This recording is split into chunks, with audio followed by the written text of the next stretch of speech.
Hi guys, welcome to another LivinginSAtv video. David here. Today we will talk about the aquaculture in South Africa that by the year 2033 will be valued in 177 billion rand and will reach 1 million jobs. Stay tuned because this video will blow your mind.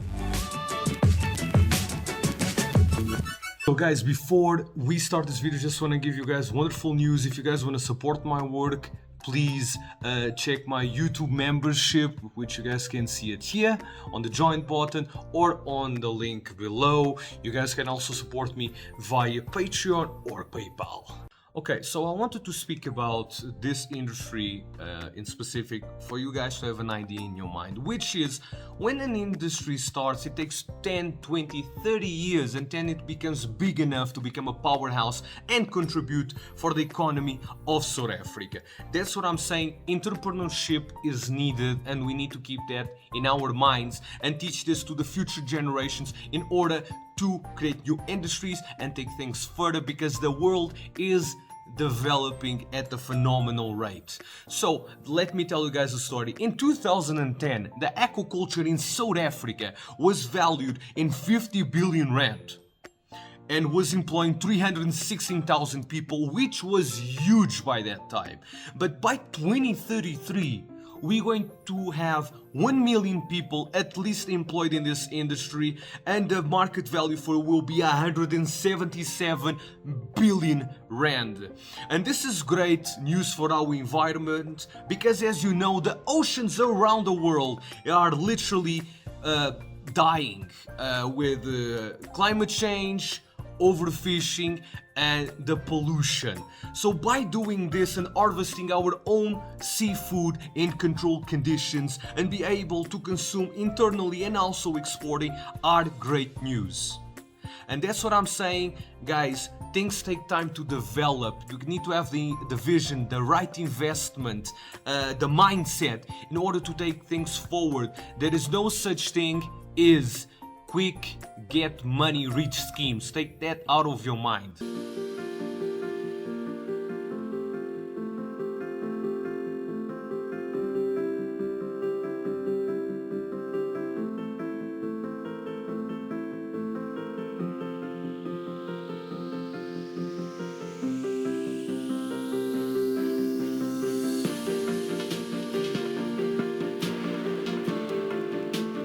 The farming process of trout starts with producing ova. So you've got specialized broodstock farms that produce eyed ova, that's the eggs. We buy the eggs and then we hatch them. We grow them to about 10 grams, which is about 10 centimeters long. And then we transport them live to our grow-out facility, where we grow them out to about 2 kilo size when we harvest them. The fish from freshwater to saltwater and eventually to plate takes about 18 months on the trout, where our salmon is 2.5 years. We grow them out in cages that are out at sea. Well, twice daily we take the oxygen temperature, the dissolved oxygen, the concentration, the saturation. We take samples between the cages, we take samples outside the cages, outside the allowable zone of effect. We take water samples weekly, which is the phytoplankton counts, and then we just monitor the fish and their health. Growing trout, because it's part of the salmonid family, being grown out at sea, it has that crisp marine taste that very closely resembles salmon. We keep our products safe to eat by doing testing for antibiotics in the raw product and also heavy metals. So far, we've only had positive feedback regarding the quality of our product. We have applied for ADEP funding and it's recently been approved, which will allow us to expand and just grow at a way faster pace. We have received support from Operation Phakisa.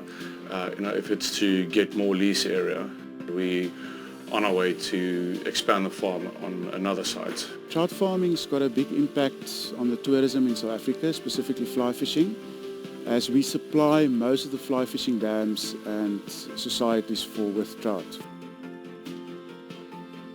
Most of the product that we process here is the trout. We also do salmon. The trout that we do is cold smoke. We also do the salmon also in cold and hot smoke. The processing steps on how we process the fish is very much dependent on what we want to do with it. Sometimes it's as simple as just heading and gutting the fish and cutting it into fillets and portions. Three Seam Smokehouse employs 260 people on site all year round. A lot of the skills that are required for our facility is things that we train on the job. We have quite a diverse team. We also have a dive team, which is crucial to our operation because every day we need to dive. We have to dive every day to go check on net qualities, check out the mooring systems, make sure that our nets are in top shape. To ensure that our products are safe to eat, it requires us to keep a high standard of hygiene within our facility. Especially on our factory floors, and to make sure that our product is the best quality.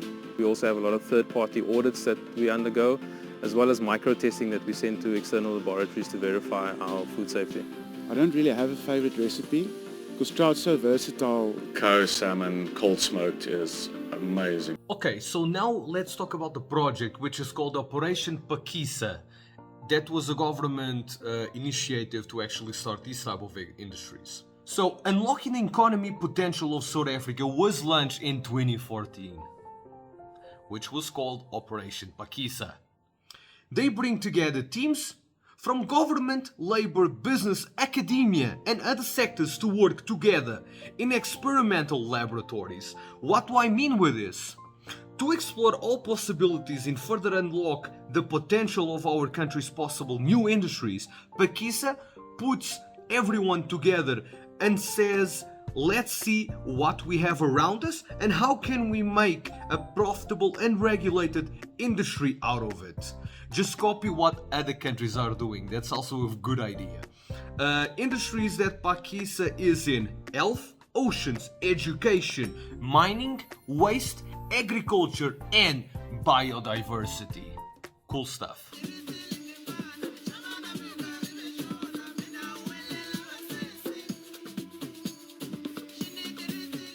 Operation Phakisa is an initiative of the South African government which aims to implement priority economic and social programs better, faster and more effectively. The Department of Agriculture, Forestry and Fisheries is the lead department for the Oceans Economy Aquaculture Focus Area and its deliverables. It is estimated that the oceans economy has the potential to contribute up to 177 billion rand to our GDP by 2033, compared to 54 billion in 2010, and to create approximately 1 million jobs compared to 316,000 in 2010. My name is Sheree Hopkirk. I've been working at Abergold for the last year and 2 months now, and I find so much joy, and the joy that I get from it is it's working with the people and being able to know that we're one of the biggest employer in places like Gansbaai and Hermanus.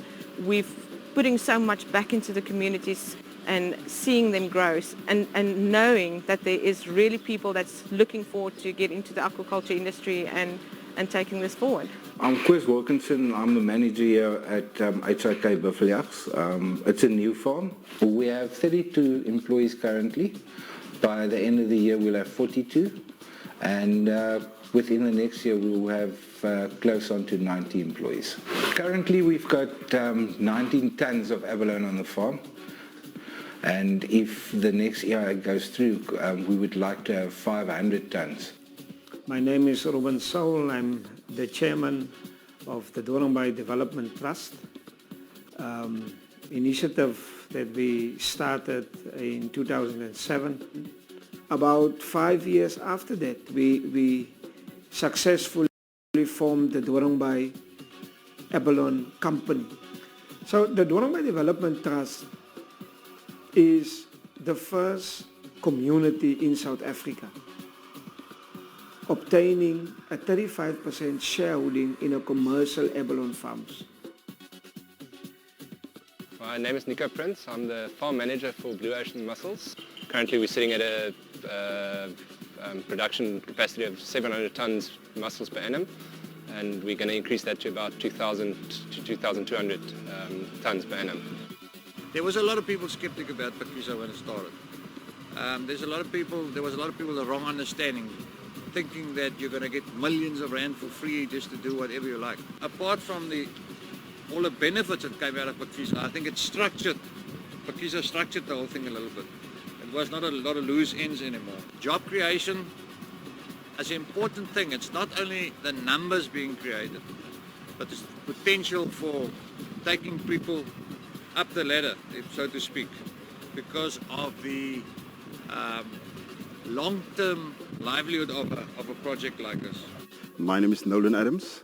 I represent a small mussel farming company in Saldanha Bay called African Olive. We have now 6 rafts.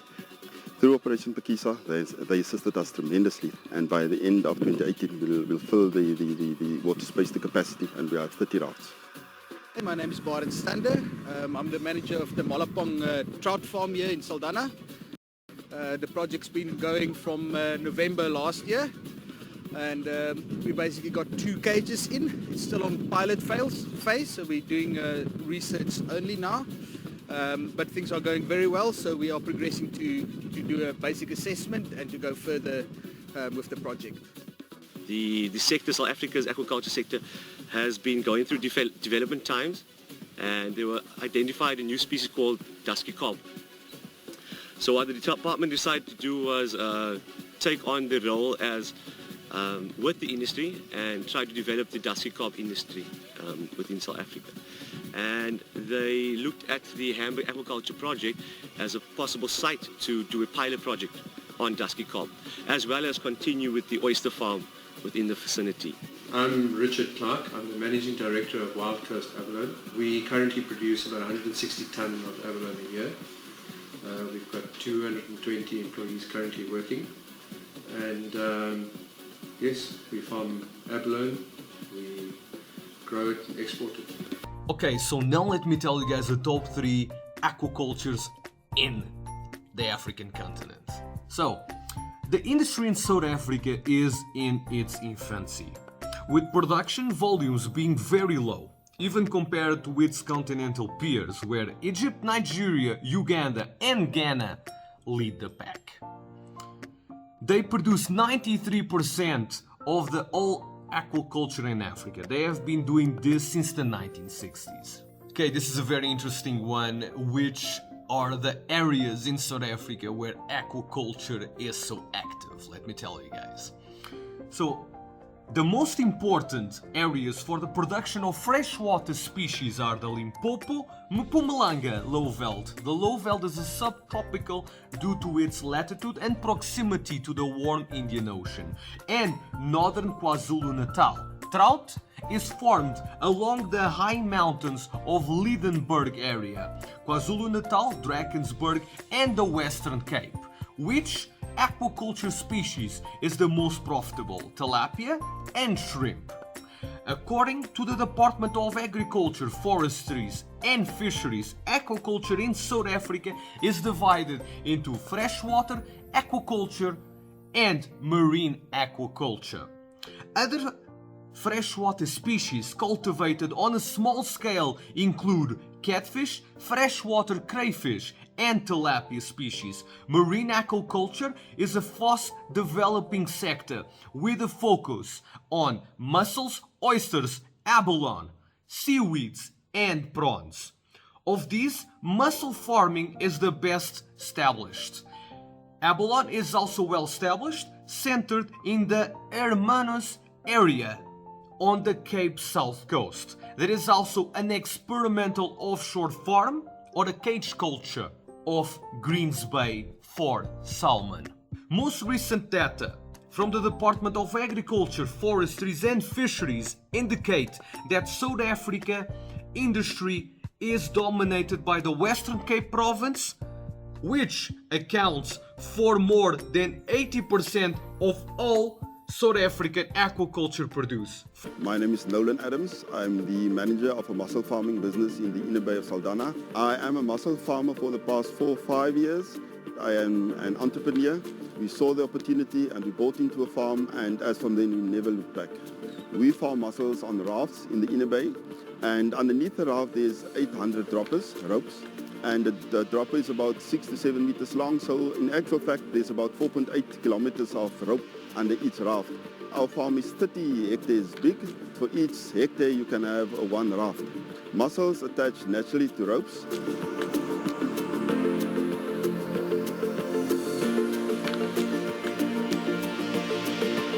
Every day is seeding day, every day is harvesting day. As from seeding day till harvesting day, it's about 7 months. The inner bay of Saldanha is very good for farming mussels. The water is very cold, it's rich in feed, and our mussels is of a very good quality, much better than in any part of the world. Our mussels are available in the whole of South Africa. All of our staff are locally employed. On the farm we have 12 people. Most of them are half-skilled or unskilled. We also have a few skilled people. All of them are male. However, in the factory we have 110 people employed. About 90% are women. Our mussels are very safe to eat. We do regular tests of the water and of the mussel itself. So between DAF and the NRCS, we ensure that our mussels are DSP-free, PSP-free. We also do all our tests according to the food safety program. And that is we done according to international standards. Government has supported us tremendously through Operation Phakisa. The Phakisa program has unlocked doors for us. Through Phakisa we gained more water space. We also are part of the CAST, the Comprehensive Agriculture Support Program, which funded a huge part of our farming business. People from time to time, they want to see how we farm mussels, how we do what is the culture. So there are regular boat tours. What you see behind me, this is South Africa's mussel farming industry. Mussels are very good to eat. It's very high in protein. It has no fat. Mussels are very high in vitamins D and E. Every 10 tons of mussels that we farm in the inner bay, you directly create one job in the factory. Wow, wasn't this another amazing mega projects? Because everything that will bring prosperity long-term into South Africa, for me, it's a mega project. But my biggest favorite mega project in South Africa is South Africa itself and its citizens and the potential that we can achieve together and as a country. Anyway, guys, thank you very much. Thank you also very much to all my patrons and everyone that actually contributes also via PayPal. If you guys like my work, thank you very much. That means a lot to me. I will leave you guys with a few recipes for seafood made in South Africa. And again, I am a firm believer that we need to produce everything locally in South Africa and don't depend on external sources and other countries to get what we need, because we can produce everything locally. Again, guys, my name is David and see you in the next LivinginSAtv video.